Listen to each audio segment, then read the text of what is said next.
नमस्कार, मी कल्पना आणि तुम्हा सर्वांचं माझ्या मिनी ब्लॉगमध्ये मी स्वागत करते. सगळ्यांना शुभ सकाळ. आणि सकाळचे 5 वाजलेले आहेत. म्हणजे आज मला 5 वाजता जागा आहे, त्याच्यामुळे लवकर उठली आणि पहिल्यांदा तर लिंबू पाणी पिऊ दे, कारण माझं पोट जरा जास्तच वाढले त्याच्यामुळं. म्हणजे मी आता नवीन सुरुवात केली लिंबू पाणी वगैरे प्यायची. इतर वेळेस मी कंटाळा करायची, पण आता मी म्हणजे प्रयत्न करते लवकर उठून लिंबू पाणी वगैरे पहिल्यांदा प्यायचं. आणि माझी होती मीटिंग दुसऱ्या दिवशी आणि माझं लिखाण बरंच अपूर्ण होतं. तर आता मी बसले पहिल्यांदा लिखाण करायला, कारण निवांत आपण थोडेसे असलो ना तर लिखाण जरासं होतं. आणि मग बोलले तर नंतर भाजी भाकरी वगैरे नंतर करेल. तर आज आमच्याकडे ना वेताळची यात्रा आहे. म्हणजे खूप मोठी यात्रा असते, शिवरात्रीनंतर थोड्याच दिवसामध्ये असते. तर दरवर्षी मी जाते आणि माझी खरेदी भरपूर असते. म्हणजे 6-7 हजार तर कुठेच जात नाही, एवढी मी खरेदी करते.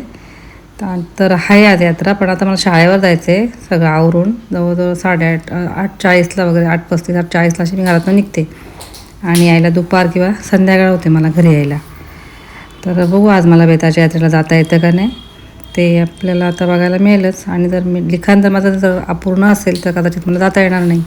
आणि हो, पोट कमी करण्यासाठी जर तुमच्याकडे जर कुठला उपाय असेल तर मला कमेंट करून सांगा, म्हणजे मलाही तो उपाय करता येईल. आणि एक गोष्ट आता लक्षात आली का, वेळच्या वेळी जर कामं केली ना तर आपल्याला असा जास्त त्रास होत नाही, जसं की आता मला होतं आहे. कारण माझं काम तर भरपूर अपूर्ण आहे आणि माझ्याकडे आता वेळ कमी आहे. तर बघू आता होतं आहे की नाही ते.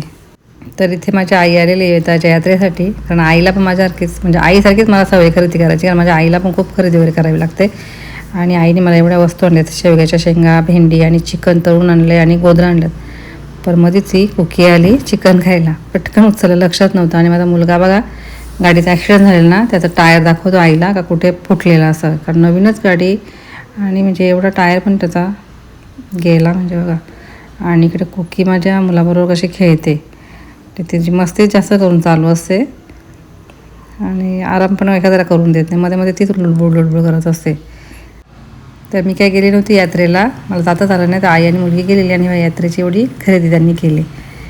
तर आईला चालवत नसेल, आईला जिना जाळा त्रास होतो, पण आईची खरेदी मात्र भरपूर असते, 2-3 पिशव्या आईच्या असतातच. तर अशा प्रकारे आईने वेताळच्या यात्रेची खरेदी केलेली.